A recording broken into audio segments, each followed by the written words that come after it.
Good morning. I don't have any apologies to make this week, or any jokes to make about the start of football season, but I do have a lot of things to complain about, and a lot of smug condescension to spread. So let's get right into it. The following comments are taken from editions of Mail Call, printed in the Herald-Mail between September 15 and September 27, 2010, which can be viewed online in their entirety at www.herald-mail.com. First up, from Hagerstown. Individuals irritated by nosy neighbors usually are doing something illegal and get caught doing it. Again with the presumption of guilt. Since when is this an American value? Have I somehow been transported into Tom Tomorrow's parallel Earth, where innocent people enjoy having others all up in their business? The caller's way off anyway. I've lived next to some really nosy neighbors, and I've done some extremely illegal shit, and the one and only time I was ever caught was due to my mom turning state's evidence. The neighbors didn't know dick. This is to the Mount Lena caller. I'm calling in reference to the big red dogs running through your yard. It was probably the parking lot police that let them jump out of a vehicle. Somebody probably let them stranded in a hot vehicle and just let them out, because we have people in this town that worry about that petty stuff. And the other thing is that, yeah, you would have to let the dogs eat you, because in this liberal county you could go to jail for killing the dogs, even if it was in self-defense. Sharpsburg. This liberal county. 2 weeks ago we elected this idiot to represent us in the Maryland State Senate, despite the fact that for the past 11 years he's been one of the most worthless and ineffectual legislators in the House of Delegates. This asshole couldn't get a bill out of committee if he titled it the Support Our Troops, We Love Our Grandmas, Maryland is Awesome Act of 2010. And the only reason he won was because from day one of his campaign he would not shut up about how conservative he was. He lacks the cognitive function to feed or dress himself, or do anything, it seems, besides wave vacantly at people. But we can count on him to vote against tax hikes and civil rights and protecting the environment, so he's our man.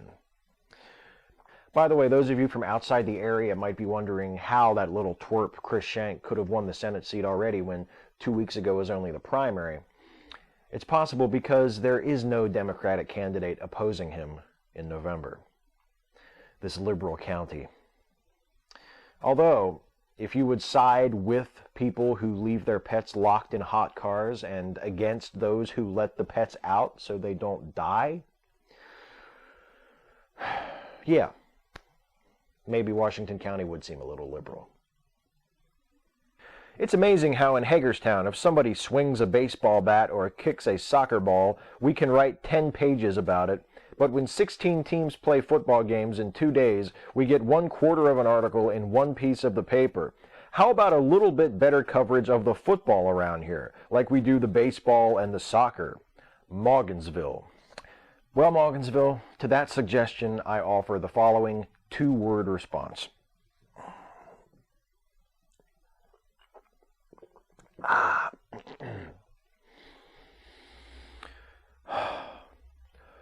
Fuck you.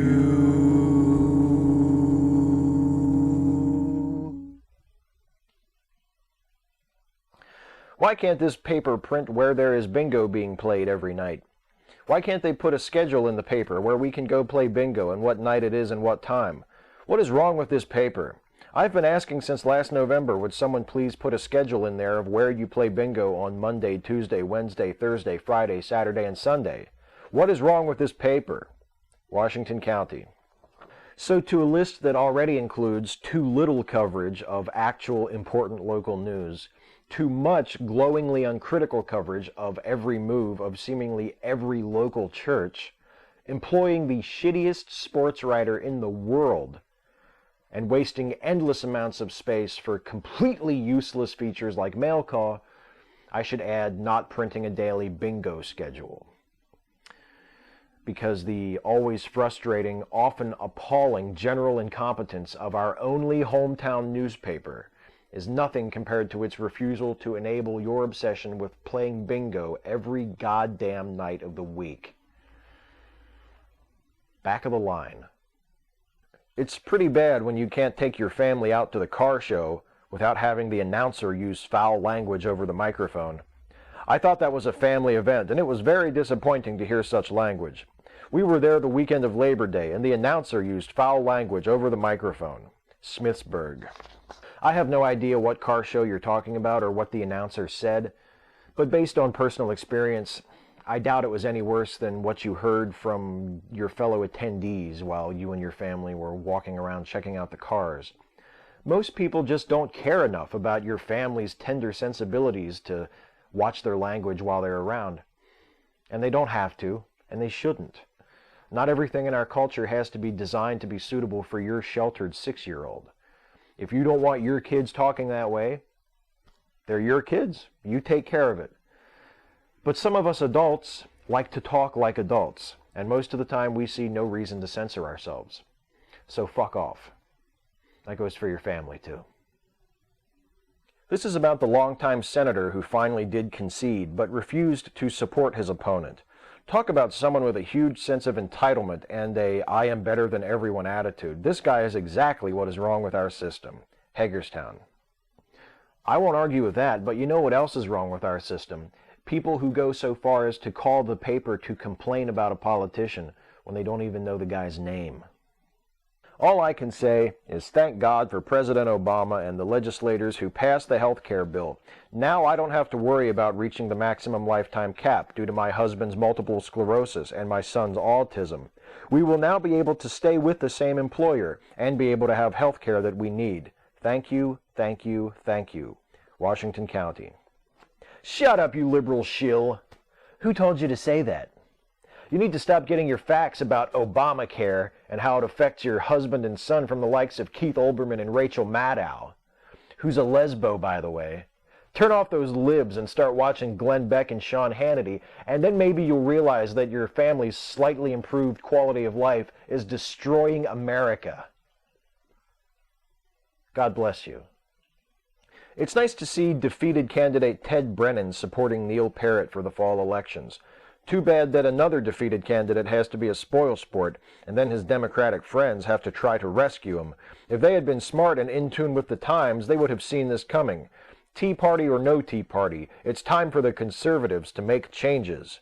Hagerstown. Conservatives don't change things. Conservatives preserve the status quo. Conservatives that want to change things aren't conservatives. They're progressives. But progressives are the enemy. So conservatives don't want to be progressives. Besides, being conservatives have no fucking clue what changes to even try to make, which is why they don't want to change things. They want to change things back to the way they were before progressives changed them. So conservatives who want to change things aren't progressives, they're regressives, which spell check says isn't even a word, which means they don't exist and there's nothing to worry about. All right. And finally, hi, mail callers. Someone please call in and let me know what the huge no-name building is that they've built at the intersection of Downsville Pike and I believe it's Lappins Road. It's a huge white building with wrought iron fence the whole way around it. There's no name. It looks like some kind of... It's also right beside where the satellite towers are back in that field. I'm just curious just to see what it is and why it's such a secret. Boonesboro. I wish I could help you, Boonesboro. I've driven by that same mysterious building many times. I looked it up on Google Earth and Google Maps, both of which suspiciously show that location to be an empty field. Yet you and I have seen the building.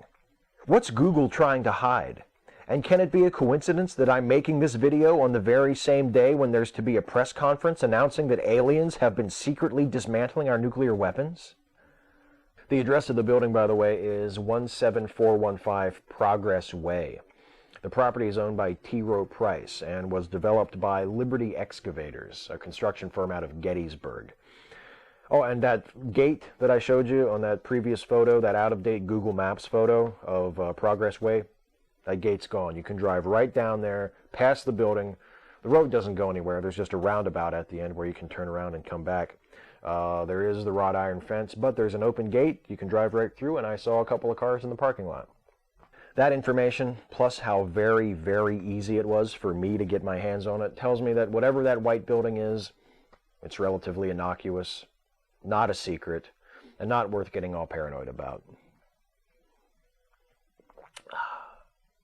Or is it? Thanks for watching.